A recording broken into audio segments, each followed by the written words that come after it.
তখন দাজ্জাল যদি বৃহৎ আকৃতির হয় এটা সন্দেহের কিছু নয়। কেন সন্দেহের কিছু নয়? স্বয়ং আদম আলাইহিস সালাতু ওয়াস সালাম নিজেই 60 হাত। আদমের সন্তান দাজ্জাল বৃহৎ আকৃতির হতেই পারে, অস্বাভাবিক কিছু না, অসম্ভব কিছু না। মানে কেউ কেউ এরকম যুক্তি দেয় যে না, দাজ্জাল কিভাবে এত বিশাল আকৃতির হতে পারে, অতএব দাজ্জাল মানে আমেরিকা, অতএব দাজ্জাল মানে চ্যাটজিপিটি, এআই। এগুলো ভুয়া কথা, এগুলোর কোনো ভিত্তি নেই। দাজ্জাল আদমের সন্তান, মানুষ, কেমনে বিশাল আকৃতির হতে পারে? আদম নিজেই তো বিশাল আকৃতির। আদমই যদি আলাইহিস সালাতু ওয়াস সালাম আমার সঙ্গে বিশ্বাস করতে পারো।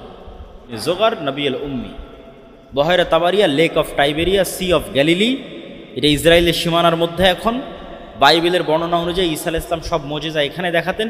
এই জন্য ইউরোপ আমেরিকার সব খ্রিস্টান এই সমুদ্র বা এই লেক, এই হ্রদ, এই খাল, এই বিল দেখতে আসে। আর নাখলে বাইসান, এটা হচ্ছে ইসরায়েলের একটা শহর, বাইত শিয়ান, যেখানকার খেজুরের বাগানের কথা বলা আছে। আর আইনে জোগার, এটা হচ্ছে ডেড সি, জর্ডানের সীমানার কাছে ডেড সির অতি নিকটে একটা জায়গা, স্প্রিং অফ জোয়ার, যেটাও বাইবেলের বর্ণনা অনুযায়ী লূত আলাইহিস সালামকে যেখানে আশ্রয় দেওয়া হয়েছিল সেটা। ফলত এটাও খ্রিস্টানদের কাছে খুব পবিত্র, খ্রিস্টানরা এটাও দেখতে আসে। তো এই তিনটা প্রশ্ন করেই দাজ্জাল কি বলছে, তিনটার সাথে পানির কানেকশান আছে। পানির সাথে দাজ্জালের কি রহস্য আল্লাহ ভালো জানে। সি অফ গ্যালিলি, সেটাও পানি। নাখলে বাইসানে মানুষ পানি দিয়ে খেজুর চাষ করে কিনা, ওখানেও পানি। আর আইনে জোগাড়ে পানি আছে কিনা, এটাও পানি। আর তিনটাতেই দাজ্জাল বললো যে এগুলো সব বাদ হয়ে যাবে, থাকবে না। ওই সি অফ গ্যালিলিতেও পানি থাকবে না, এটাতেও পানি থাকবে না, ওই নাখলে বাইসান ওখানেও খেজুর চাষ হবে না। এখন কেউ কেউ মনে করে যে দাজ্জাল আসার আগেই মনে হয় এগুলোর পানি কমে যাবে। কিন্তু আর এক হাদিসে দেখা যাচ্ছে, ইয়াজুজ মাজুজের হাদিসে, যে ইয়াজুজ মাজুজ পৃথিবীতে এসে সবার আগে এই sea of Galilee, lake of Tiberias, এটার পানি খাবে।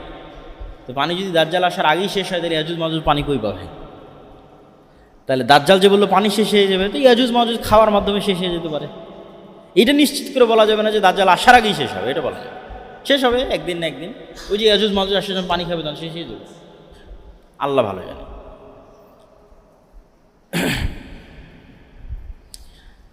তো দাজ্জালের এই ফিতনা থেকে ঈসা আলাইহিস সালাতু ওয়াস সালাম যখন মুমিন এবং মুসলমানদের মুক্তি দিবেন, তখন আল্লাহ ঈসা আলাইহিস সালাতু ওয়াস সালামকে বলবে, যেই নবীর হাতে পৃথিবীর সবচেয়ে বড় ফিতনা ধ্বংস হলো, সেই নবীকে আল্লাহ বলবেন যে এখন যারা বের হবে তার সাথে তুমিও পারবে না।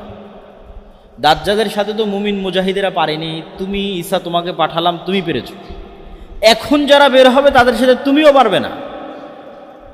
অতএব মুমিন মুজাহিদদের নিয়ে তুর পাহাড়ে আশ্রয় নাও, এখন বের হবে ইয়াজুজ মাজুজ। আলাইহিস সালাম বলছেন, আদমের সন্তানের প্রত্যেক 1000-999 জন জাহান্নামে যাবে। প্রত্যেক 1000-999 জন জাহান্নামে যাবে, আদমের সন্তান প্রত্যেক 1000। তো সাহাবীরা হতাশ যে প্রত্যেক 1000 যদি 999 জন জাহান্নামে যায়, তাহলে আমাদের জান্নাতে যাওয়ার কোনো সম্ভাবনা নাই, আমরাও তাহলে জাহান্নামে। তখন রাসূল সাল্লাল্লাহু আলাইহি ওয়াসাল্লাম বলছে, হতাশ হওয়ার কিছু নাই। প্রত্যেক 1000 যে 999 জন জাহান্নামে যাবে, এই 999 জনের বেশিরভাগই ইয়াজুজ মাজুজ ধরেন। আর বাকি 100 জন হচ্ছে স্বাভাবিক মানুষ। বাকি 100 স্বাভাবিক মানুষের 99 জন যাবে জাহান্নামে, 1 জন যাবে জান্নাতে। কথার কথা বলতেছে। তাহলে ইয়াজুজ মাজুজের সংখ্যা কত হতে হবে? তাহলে ইয়াজুজ মাজুজের সংখ্যা নিদেন পক্ষে ন্যূনতম আদম আলাইহিস সালাতু ওয়াস সালাম থেকে নিয়ে কিয়ামত পর্যন্ত যা মানুষ হবে তার 900 গুণ হতে হবে,